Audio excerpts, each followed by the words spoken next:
Olá, começamos agora mais um Verdade e Vida, programa da Igreja Presbiteriana do Brasil, preparado com muito carinho para você. Temática de hoje? A suprema exaltação de Cristo. Daqui a pouquinho nós teremos a mensagem com o reverendo Hernandes Dias Lopes nessa direção, mas antes, como você já tem se acostumado, o nosso bate-papo aqui e hoje mais uma vez recebendo com muita alegria reverendo Davi Nogueira, pastor da Igreja Presbiteriana de Curitiba e também conselheiro da APECOM, Agência Presbiteriana de Evangelização e Comunicação. Reverendo Davi, seja mais uma vez muito bem-vindo aos nossos estúdios.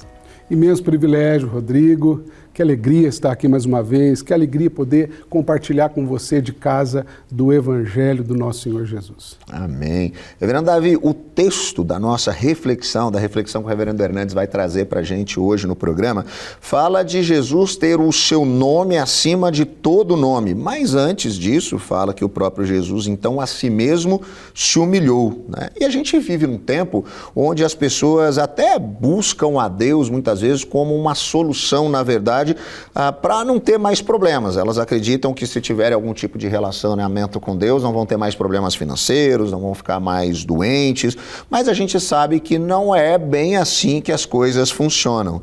Quais, então, são os desafios de nós sermos cristãos em um mundo que é instável, ou seja, um mundo que ainda jaz no maligno, como nos diz as Sagradas Escrituras?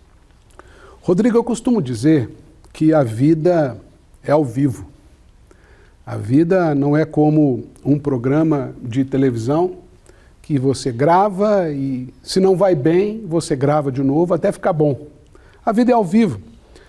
Você que está em casa provavelmente tem experimentado isso no seu cotidiano. Não existe vida sem desafios, sem a instabilidade, sem as turbulências normais da humanidade. Afinal de contas, o próprio Senhor Jesus deixou muito claro que o mundo é cheio de aflições. E justamente por isso, nós somos encorajados pelo Senhor Jesus a ter bom ânimo. E bom ânimo não significa somente disposição.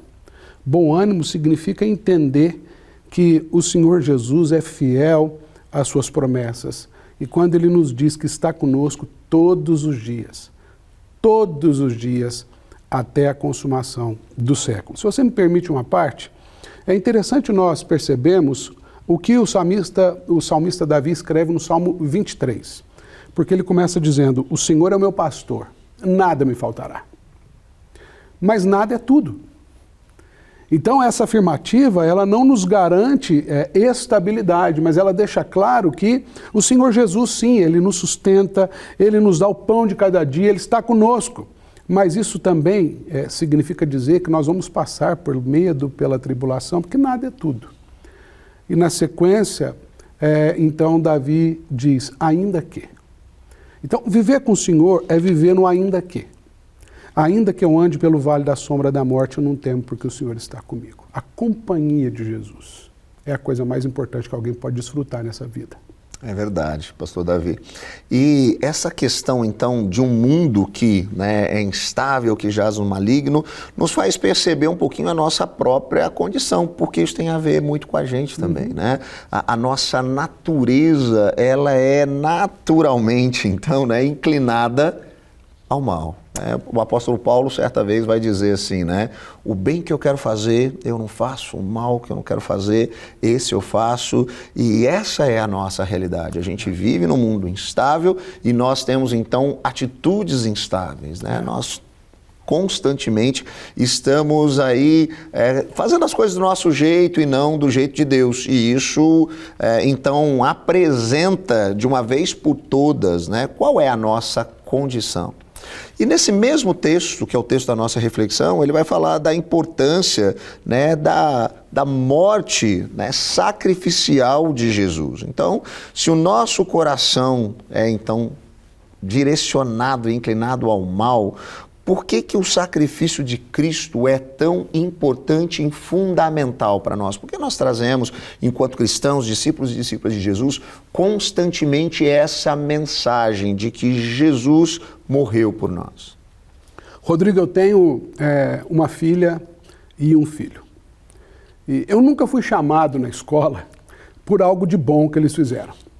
A diretora nunca me chamou, olha, hoje o seu filho compartilhou o lanche, fez um carinho, a sua filha... Não, eu sou chamado porque eles aprontaram alguma. E eu sempre me pergunto, quem ensinou isso para eles? É interessante que nós não precisamos ensinar ninguém a prática do mal em todas as suas... item de série, né? Vem no pacote. Vem no pacote. Isso comprova que nós somos miseráveis. Essa palavra é pesada. Aliás, existem algumas palavras que nós precisamos entender à luz da Bíblia Sagrada, como, por exemplo, a humilhação. Se tornou algo muito pejorativo no nosso tempo. Fui humilhado. Mas, na palavra de Deus, o conceito de humilhação é muito nobre. Porque foi quando o Senhor Jesus se humilhou, assumindo forma de gente, como a gente, que a gente, então, toma conhecimento dessa graça maravilhosa. A morte vicária do Senhor Jesus, ou seja, substitutiva. Deus nos amou de tal maneira que enviou seu Filho para que todo que nele crê não pereça, mas tenha vida eterna. Mas note, crer não significa simplesmente acreditar, mas significa se perceber naquilo. Então, o Senhor Jesus se faz gente como a gente para nos revelar o Deus de graça. O Deus que, apesar de toda a nossa condição pecaminosa, nos ama e restaura a nossa identidade com Ele. E com isso nós temos o privilégio, chamar Deus de Pai, de nos entendermos como irmãos e vivermos para a glória do Senhor.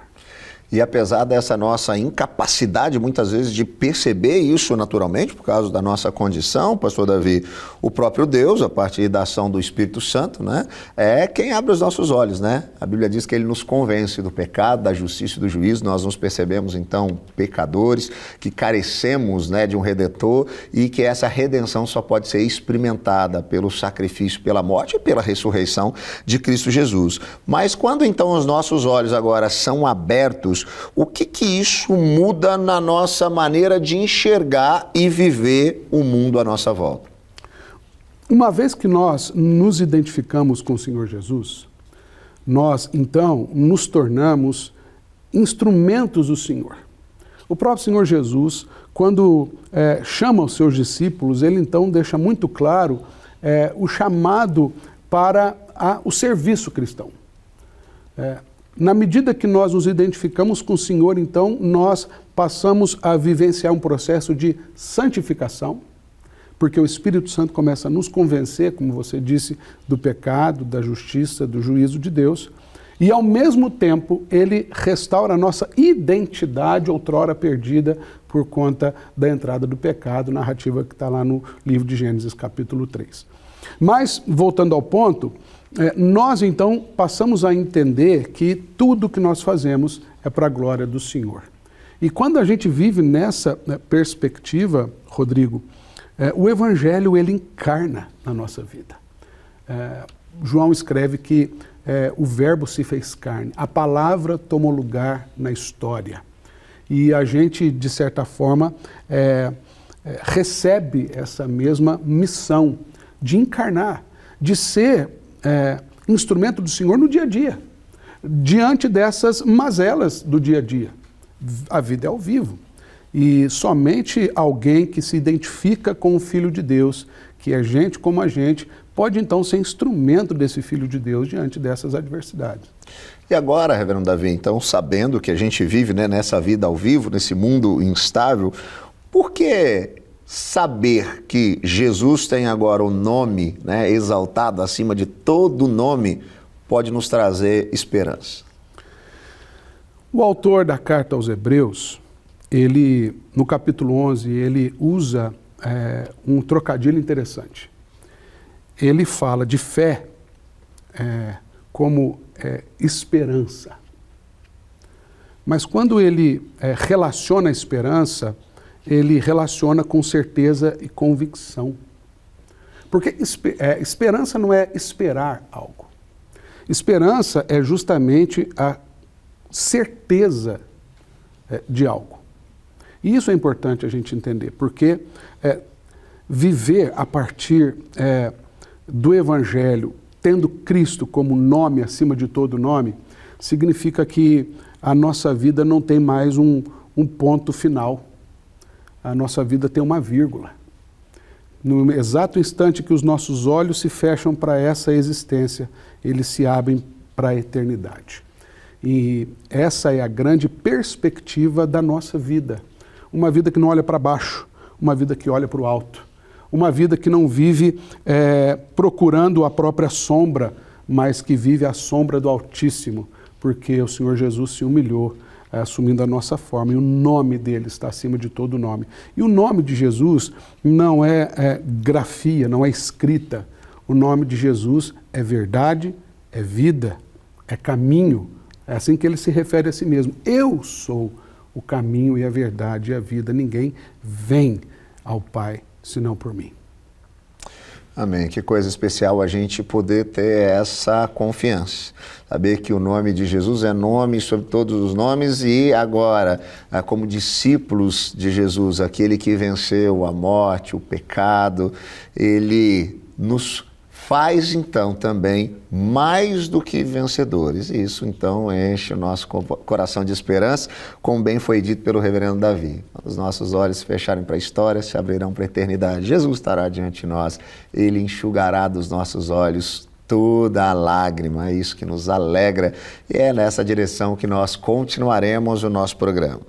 Daqui a pouquinho você vai poder ouvir o reverendo Hernandes Dias Lopes trazendo a mensagem à sua mente e ao seu coração nessa mesma direção. Enquanto isso, você pode aproveitar para seguir a nossa Igreja Presbiteriana do Brasil nas redes sociais, sempre buscando pelo @IPBOficial. A gente vai parando aqui, mas não sai daí não. Daqui a pouquinho a gente já volta com Verdade e Vida.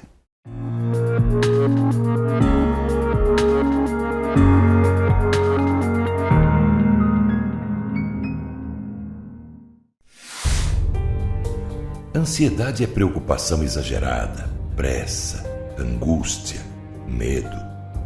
Ansiedade rouba sua alegria, tira sua paz, seu brilho, consome pouco a pouco a sua vida. Vivam sem preocupações na presença de Deus, pois Ele toma conta de vocês.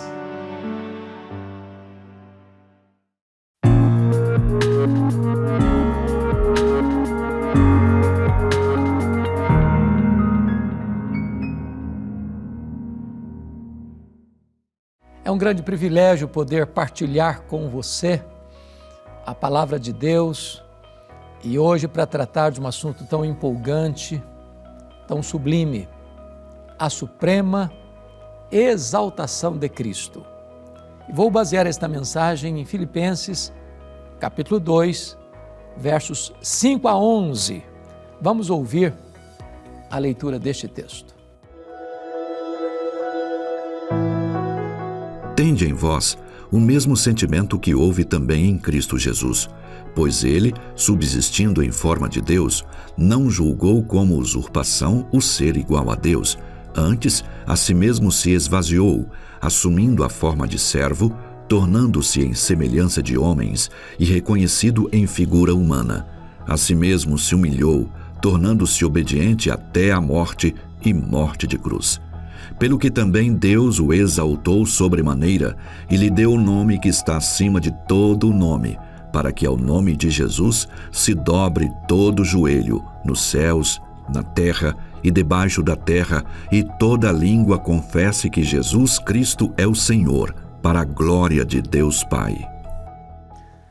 O apóstolo Paulo, o grande bandeirante do cristianismo, este arauto da fé, este desbravador do reino de Deus, depois de percorrer várias províncias do Império Romano, plantando igrejas na Galácia, na Macedônia, na Acaia, na Ásia Menor, agora está preso pela primeira vez, porque ele teve 2 prisões em Roma, está preso em Roma, de onde ele escreve esta carta aos Filipenses.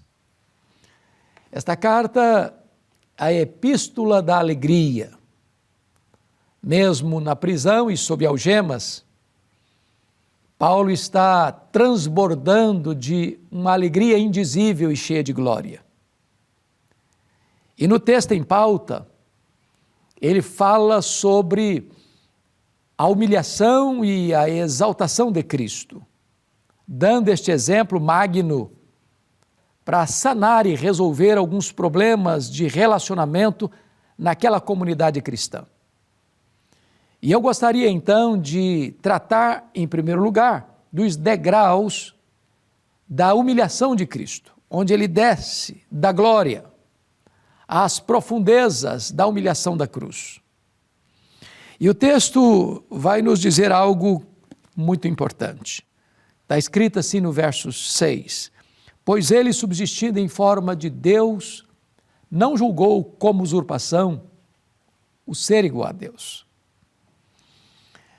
Adão, sendo homem, quis ser igual a Deus. Lúcifer, sendo anjo de luz, quis ser maior do que os outros anjos e ser igual a Deus. Porém, Jesus, o Verbo eterno, pessoal, divino, autoexistente, sendo Deus, não julgou como usurpação o ser igual a Deus. Ele abriu mão da sua glória, sendo transcendente, tornou-se imanente, sendo Deus, se fez homem, sendo eterno, entrou no tempo, sendo o Rei da glória, assumiu uma forma de servo. O texto prossegue no verso 7 e diz: antes a si mesmo se esvaziou. Preste atenção, que ele não foi esvaziado, ele se esvaziou. E ele é transcendente, ou seja, ele é maior do que tudo quanto ele mesmo criou, porque todas as coisas foram feitas por intermédio dele, e sem ele nada do que foi feito se fez. Se o nosso universo, segundo os estudiosos, é tão vasto, é tão grande, se este universo é tão colossal, se ele tem uma extensão para nós quase incompreensível, de bilhões de anos-luz, e se este é maior do que tudo quanto ele mesmo criou, ele foi se esvaziando, se esvaziando e se esvaziando, a ponto de transformar-se num zigoto, num embrião, num feto, num bebê que nasce de uma virgem, enfaixado em panos, colocado num coxo de animal comer numa manjedoura. Ele a si mesmo se esvaziou. Mas o texto diz que ele se esvaziou e assumiu a forma de servo. Não uma forma aparente, teatral, não apenas uma misura. De fato, ele assumiu definitivamente a forma de servo. Ele não veio para ser servido, ele veio para servir. Sendo ele o mestre e o senhor, ele lavou os pés dos discípulos. Ele andou por toda parte fazendo o bem, libertando os oprimidos do diabo. Os cegos viram, os surdos ouviram, os mudos falaram, os coxos andaram, os leprosos foram purificados, os mortos ressuscitaram. As pessoas que chegavam a ele machucadas, feridas, quebradas, ele as restaurava. Ele veio para servir. Mas o texto prossegue e diz ainda que ele também tornou-se obediente até a morte, e morte de cruz. Ele não foi para aquela cruz porque cometeu o pecado, ele era inocente. Ele não foi para aquela cruz por um mero acidente histórico, no sentido de ter sido uma vítima do sistema religioso, no sentido de Roma, mancomunada com o sinédrio judaico, tê-lo prendido, julgado, condenado. Ele não foi para aquela cruz porque fracassou diante das forças militares da época. Ele não foi para aquela cruz porque Judas o traiu, porque Pedro negou, porque o sinédrio o condenou a 2 por 2 crimes graves, blasfêmia contra Deus e conspiração contra César. Ele não foi para aquela cruz porque Pilatos sentenciou a pena de morte, morte de cruz. Ele foi para aquela cruz como nosso Redentor, voluntariamente, porque o Pai também o entregou por amor. Ele foi para aquela cruz como um rei caminha para a sua coroação, porque foi lá na cruz que ele esmagou a cabeça da serpente. Foi lá na cruz que ele expôs os principados e potestades ao desprezo. Foi lá na cruz que ele comprou para nós, com o seu sangue, eterna redenção. Foi lá na cruz que ele pagou a nossa dívida e anulou o escrito de dívida que era contra nós. Foi lá na cruz que ele então alcança para nós a gloriosa salvação, a vida eterna. Pois bem, esses foram os degraus que ele foi descendo na sua humilhação. Mas agora vejamos a sua exaltação. No verso 9 diz assim: pelo que também Deus o exaltou sobremaneira. Chama a sua atenção para o fato de que ele a si mesmo se esvaziou. Mas não está escrito que ele a si mesmo se exaltou. Mas está escrito, pelo que também Deus, o Pai, o exaltou. Não é correto a autoexaltação, mas Deus, o Pai, o exaltou sobremaneira. E esta palavra, exaltou sobremaneira, é uma única palavra no grego que significa que ele foi exaltado ao grau máximo, em posição superlativa. Não há ninguém mais exaltado do que ele. Ele foi colocado à destra do Deus Pai Todo-Poderoso. Ele está assentado no trono de onde ele governa o universo, de onde ele dirige as nações, de onde ele controla a nossa vida. Mas veja mais, está escrito o seguinte: e lhe deu o nome que está acima de todo nome. É o nome de Jesus. Para que é o nome de Jesus. Este é o nome sobre todo nome. Há poder nesse nome. Há poder para perdoar pecados nesse nome. Há poder para curar os enfermos nesse nome. Há poder para expulsar os demônios nesse nome.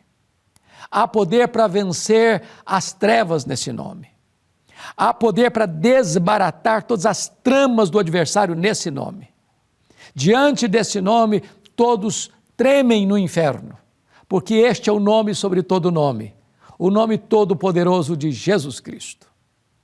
E Paulo prossegue e diz assim: para que ao nome de Jesus se dobre todo o joelho nos céus, na terra e debaixo da terra. Em outras palavras, anjos, homens, demônios, precisam se curvar diante desse nome.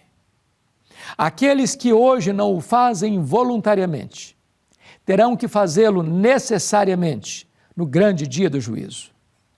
Até o diabo vai ter que confessar que Jesus Cristo é o Senhor. Até os demônios vão ter que confessar que Jesus Cristo é o Senhor. Até os homens ateus vão ter que confessar que Jesus Cristo é o Senhor.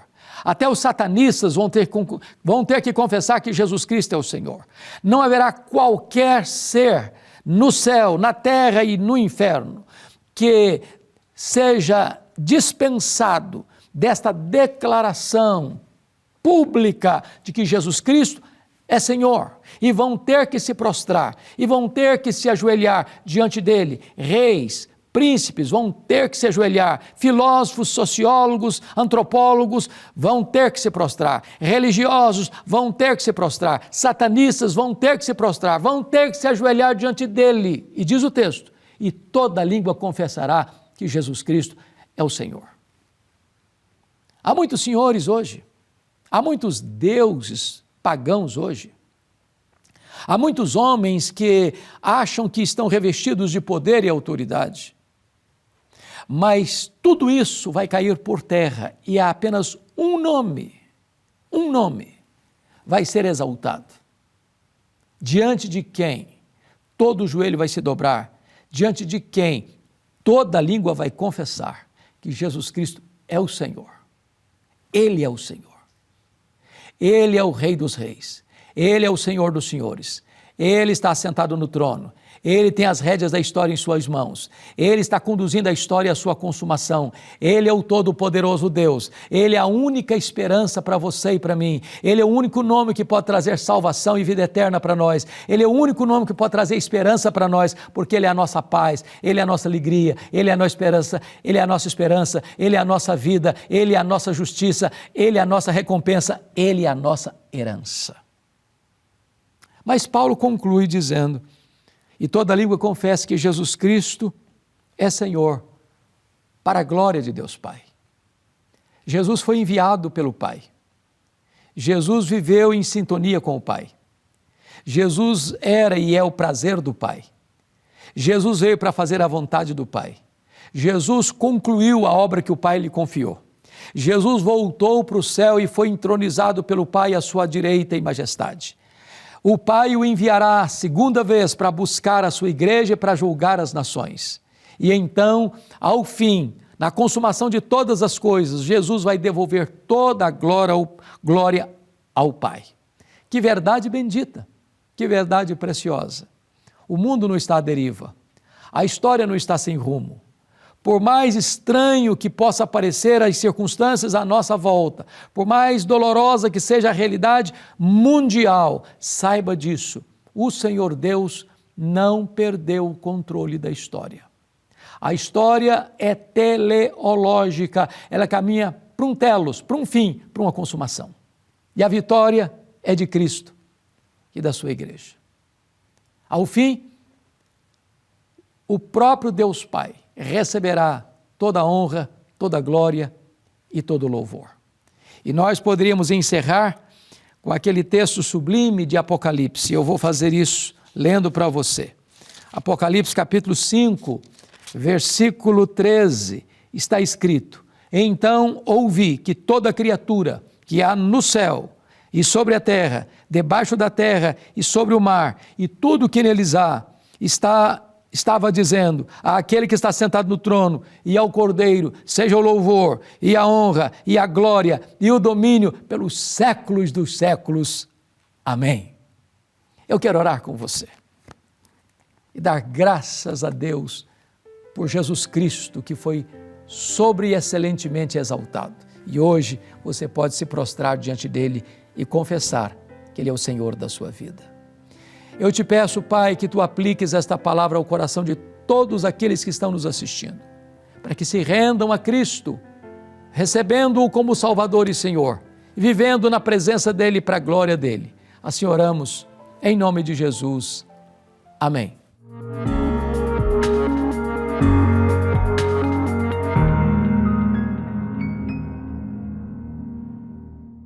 Chegamos ao final de mais um Verdade e Vida, programa da Igreja Presbiteriana do Brasil. Espero que você tenha sido tão abençoado quanto eu pelo programa de hoje.